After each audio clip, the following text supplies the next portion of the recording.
naman po ulit sa aking YouTube channel, Quezon Province Realty TV. Okay, it's me again, Miss Geraldine Villarasa. Andito pa rin po ako sa isang barangay dito po sa amin, sa bayan po ng Lopez, Quezon. Meron pa rin po akong i-locate or i-aalok sa inyo na property. Siya po ay mahigit 1 hektarya, then along cemented road po. Bago ko po umpisahan yung pagbablog ko dito sa property, meron po muna ako sa inyo ikikwento about po dun sa kalsada. Ano po? Kasi dun po sa bago dumating dito sa sa property na to, meron po dong spillway na nung nakaraang nagbagyo is nasira po yung spillway. Hindi po napapasukan ngayon ng sasakyan yung spillway na dati. Then gumawa po sila ng pwedeng daanan ng mga motor. Kaya mga motor lang po ang nakakadaan doon sa isang ginawa nilang daanan. Kasi po hindi siya kakayanin ng sasakyan yung ginawa nilang daanan doon. Pero gagawin naman po ng barangay yung spillway na yun na nasira. Ano po? Sa ngayon po ay yun lang po yung masasabi ko sa inyo. Nasira po yung spillway na papasok po dito papunta dito sa area. Pero ang kalsada po niya ay cemented road. Mula po doon sa National Highway hanggang dito po sa property ay sementado po ang kalsada niya talaga.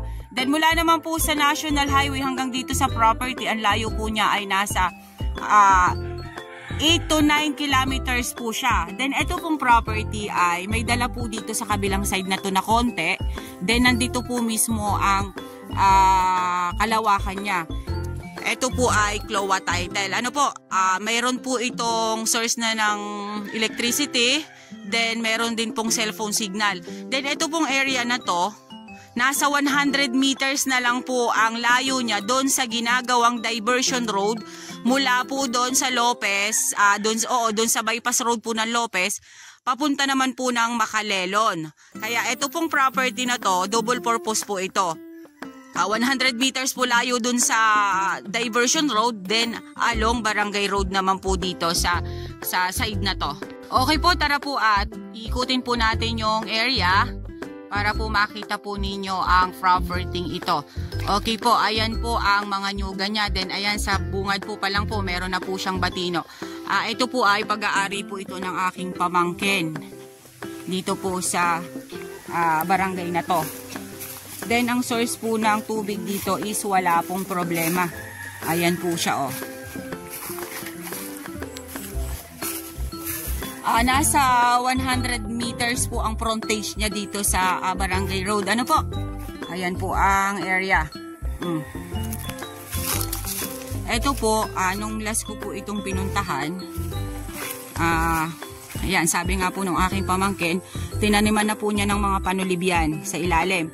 Kaya yan po ay may kasunod na po yung mga namumunga na yan. Kumbaga, pagka po hindi na po masyadong namumunga or matatayog na siya, may kapalit na po agad siyang maliliit dito sa baba. Kaya po hindi po mapapatid yung produkto.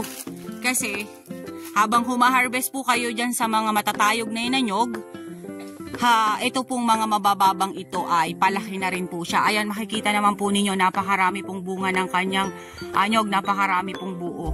Hindi pa po ata nakakapagluhad ang pamangkin ko dito sa area. Ayan po siya.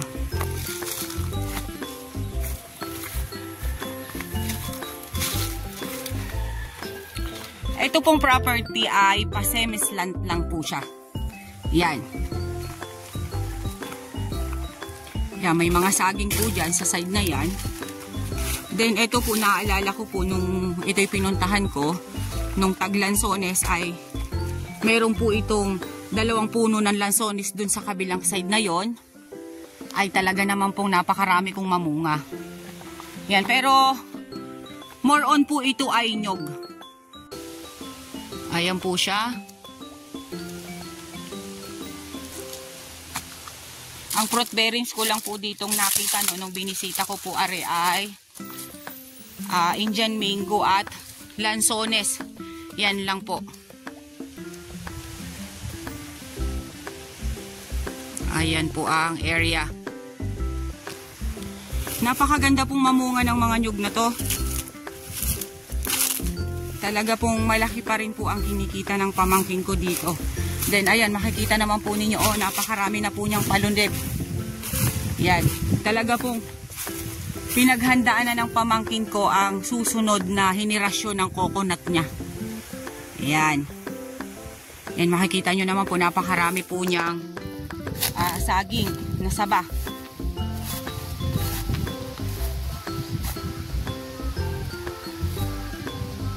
Ayan po siya, oh.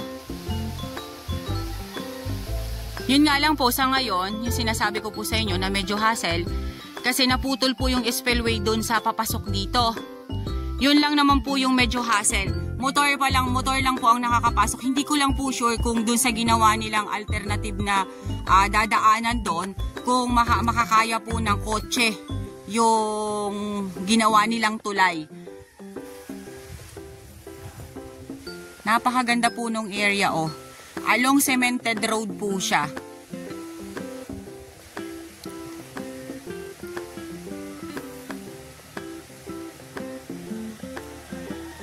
Ayan po ang mga panulib.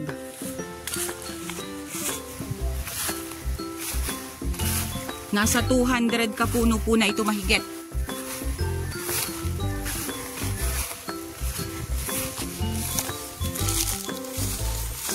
Ayan, pupuntahan po natin yung lansonisan dun. Sa may bandang padulo. Ayan po siya, oh. Napakaganda po ng mga nyog niya. Siya po pati ay nakalinyada. Yung mga nyog niya, kaya hindi po dikit-dikit ang kanyang puno. Ano po? Oh, ayan po, makikita po ninyo. May mga pagitan po talaga sila. Kaya po yung nyog niya ay hindi nagbabanggaan. Hindi po katulad ng ibang mga property na wala na po sa ayos yung pagkakalagay ng nyog. Kumbaga po ay masabi lang po na maraming tanim. Sige lang po ng sige ng paglalagay. Pero ito po talaga ay nakalinyada siya. Ayan, makikita naman po ninyo. Masipag naman po talaga yung aking pamangkin na yun. Ito lang pong part na to ang medyo kaunti ang tanim dito. Pero makikita naman po natin, ayan, marami po siyang mga maliliit, yung mga bagong tanim.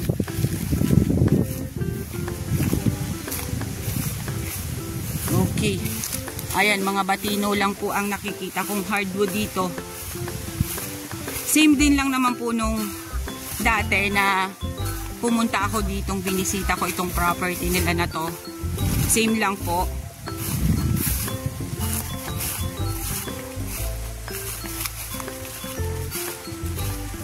Makagandahan nga po nito at yun nga ay 100 meters na lang po ang layo niya dun sa ginagawang diversion road.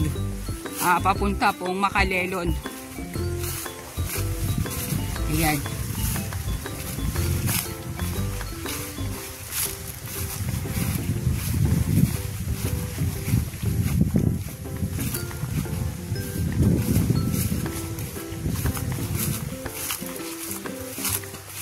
Papunta po tayo doon sa Lanzones.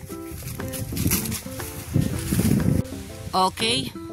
Yan pong side na yan, ayan, maisan pa yan. Sabi po nung aking pamangkin, umabot pa rin dyan yung property niya, dyan sa palabak na yan. Yan po ang pagkakabanggit ng aking pamangkin.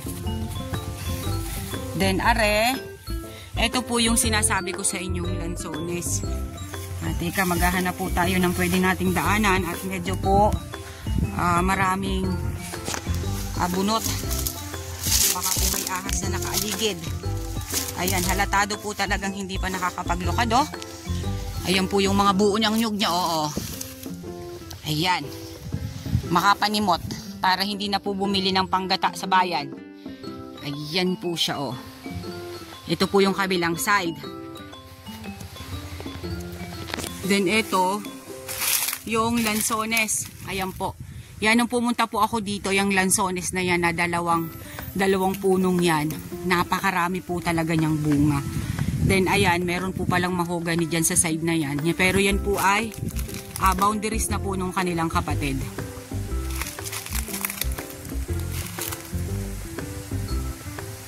Ayan po ang area.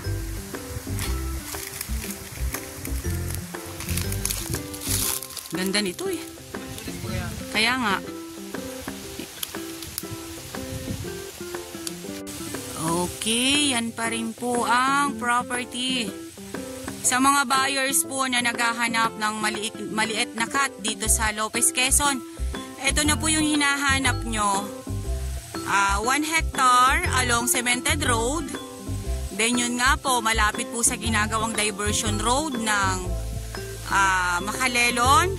Nasa 100 meters lang po. Then ayan, makikita naman po ninyo sa vlog ko, sa video ko, na napakarami po niyang nyog. Productive na productive po talaga yung area. Then yun po, may source po siya ng electricity, may cellphone signal. Then may source din po ng tubig.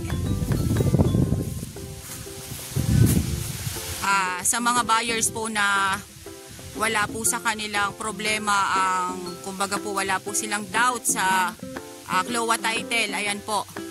Pamangkin ko po ang may-ari nito. Buhay po mismo ang nasa titulo.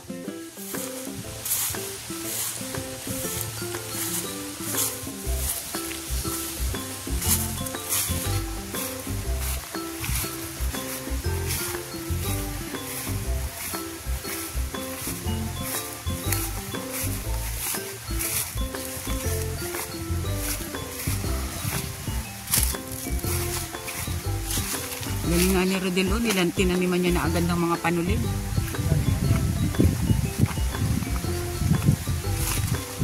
Sipag naman kasi ng batang mo.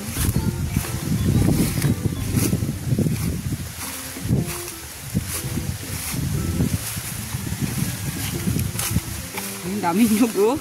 Di pa siya nakakapaglukad. Oh, napakaraming bunga ng nyog. Ayan, meron po pala hindi ko nakita. Lipute. Masarap yan, oh.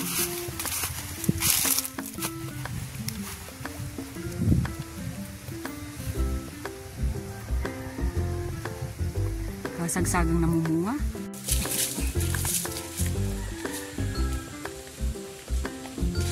Wow, ang ganda talaga ng area.